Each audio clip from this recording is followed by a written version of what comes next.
So you want to build a cooperative community, part 2. I've had some questions about what does the makeup of the community look like? Who is there? How do we engage with the differently abled? What are the different strengths and weaknesses of the people who are participating? Again, I'm Tiffany. I am a 25-year conflict resolution professional mediator, and teacher of all things peace building. Okay, so let's get into it. So who becomes part of a cooperative community?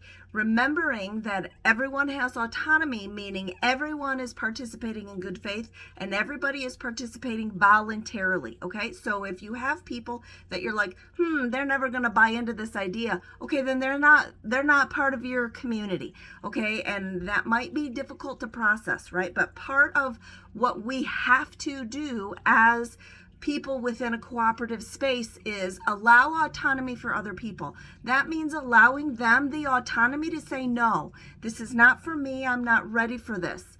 Okay. We can explain to them to the best of our abilities, what it is we are looking to build so that they can make the best decision, and allow them space also to change their mind, right? To give them space to learn.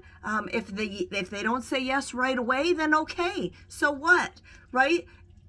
We want a cooperative community, which means everybody gets a voice, and that voice is honored, and each person gets to participate in good faith voluntarily with self-determination. Okay, so when we're identifying who is in the cooperative community, it is not the cooperative community necessarily that is deciding for somebody whether they ought to participate, whether they ought to be part of it, okay? We create a space that allows people to engage in good faith. We create a space that allows people to willingly participate. And if they choose to participate, then we as a community decide what that engagement looks like. The community decides the sort of structure and how they want everybody to engage. For example, how you participate. Number 2, we have a wide range of people who exist on this planet, okay? I, for one, am a disabled adult. I have MS. My participation is going to look different than somebody else who has able-bodied is going to participate. But we want to remember, in a collaborative, cooperative community, in a circular community, it is not about productivity.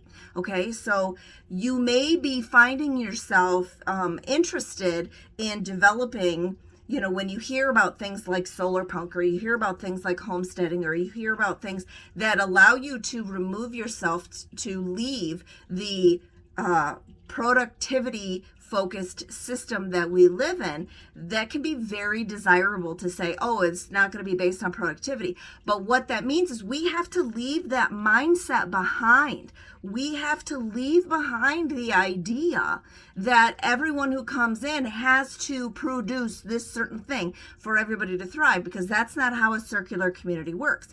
And if you're coming in thinking, how do I serve these people? That is not a collaborative community as well, because it is not your job to provide your labor if that is not the thing that you are capable of contributing. Okay, so let's say, for an example, you have a community that provides by everyone participating. Okay, everybody has their own thing. And again, I recognize this is a strange concept to a lot of people, because we have never existed in a collaborative community. We, in the society we live in right now, we have never really lived in a system that is not based solely on productivity and what you can make or do. Okay, so cooperative communities recognize that they need makers, they need doers, they need to make the community sustainable. However, that is not the only thing of value that people can provide. I mean, look at me right now. I'm not doing any physical labor, but I am providing you with everything that I know how to provide, and that is valuable. So I am providing valuable contribution to my community. That contribution may not be physical labor. It may not be productivity in the way that we understand it under an extraction-based system. Okay, so the very first step, again, so I'm doing part 1 and part 2 together, right? But in order for any of the next parts to work, we have to change our mindset from what do I get out of it, or what am I going to be the best producer, right? What sort of reward, what sort of intrinsic thing am I going to get from it? You might get an intrinsic reward. You might get a reward, a valuable reward from participating in that community. But what that reward is might be very different than the types of things that you are currently being offered. For example, if somebody's asking what's the benefit to having a disabled person in our cooperative community because disabled people can't contribute anything. Yes, we can. We contribute in a different way. And many times the best thing that we contribute is teaching other people empathy.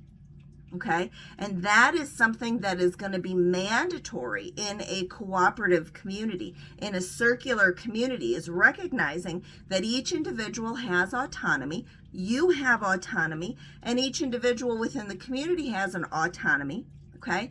But we are all agreeing to coexist together based on the expectations that we have established together. So if the expectation is we produce enough for all of us to eat, then we need to talk about how that works. Okay, that's one thing. That's not everything. All right, so part 2 of a collaborative community is making sure that you are exhibiting self-awareness, bias awareness, mindfulness, empathy, and are able to provide autonomy to other people. That's step 1 in building the resilient relationships for a cooperative community.